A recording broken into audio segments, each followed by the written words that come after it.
Yesterday evening around 6:45, Louisville Metro Police 2nd Division officers responded to a call of a serious injury collision involving a child in a hit and run in the 1600 block of Lewis Coleman Jr. Drive.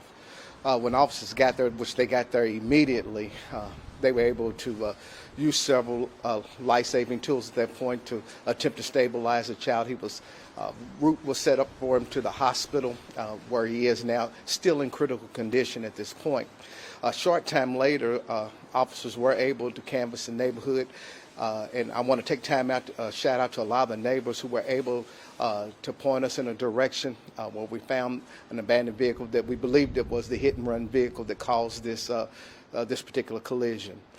Short time after that, that individual turned himself in to officers and subsequently has been charged with leaving the scene of an accident and a failure to render aid. His name is Daryl Mudd, and he has been arrested and charged as that.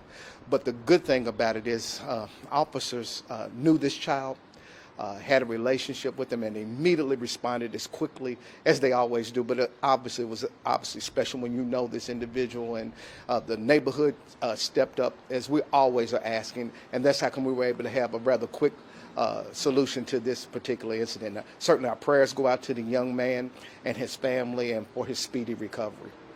Can you hit on that, Dwight, again? How important is it to get the tips and the cooperation to the public? This could be a completely different story. We could still be looking for this gentleman, if not for some of those neighbors that said, I saw the car go that way.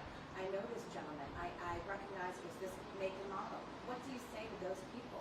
I say congratulations, because it's exactly what we're looking for. I mean, because I think people have a tendency when it's a young person, I mean, it's a 4-year-old kid who hadn't had a chance to even live life, and certainly not to enjoy it on the level that hopefully we hope he's able to someday. And by the neighbors stepping up and people stepping up and getting this, we're able to make it a quick solution. You know, a lot of times people say they want closure and they want justice. Well, one of the things to do that is when you know something, see something, say something. That's something that we've always talked about and continue to trumpet to this day, is that. And it doesn't always make it as quick, but certainly when we have information like that, we can pounce on it quickly. It's fresh, and our opportunity to solve it is much greater at that time. Thank you, sir. And my only other question is, I want to give credit where credit's due. You guys do trainings throughout the year. There's been cases before where you guys have done tourniquets and everything else. There was life-saving measures performed on this little boy. Can you talk about your 2nd Division officers? Because those seconds could have been the difference between life and death. Your guys and gals did not wait for an ambulance to come. You know, in my 40 years here in law enforcement, one of the things when I've had opportunity to talk to officers, you know, we're the difference between life and death in many, many instances.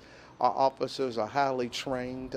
They're not doctors, and they're not necessarily paramedics, but close. And we're the first responders, and we're called that for a reason, because a lot of times we are first. And the officers that made that run were highly trained, able to get the life-saving measures at that point that they were able to do and render, and the rest is up to God. Are you able to expand on how the officer's relationship with this child and how they knew? What I understand is... Your paper's kind of rattling in my mic there a little. Thanks. All right, I'm sorry about that, sir.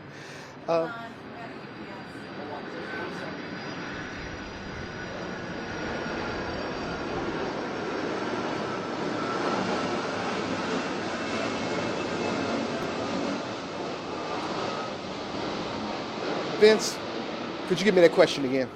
Can you expand a little bit more on the relationship between the officers and how they knew this child? Well, you know, one of the things that we've always stressed is community policing, and that's not just to a unit. That's to every officer that's on our department. And in this case, because the child lives fairly close to the 2nd Division, they see him playing all the time, establish relationships.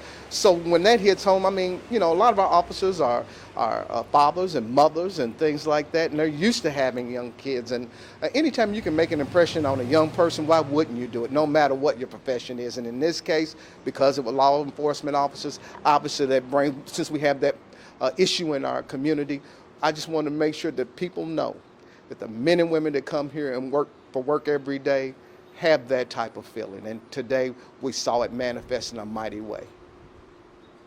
Can you give any comment on the Officer Ruoff shooting that happened this morning? No, sir. Thank you. Thank you, Dwight. All right.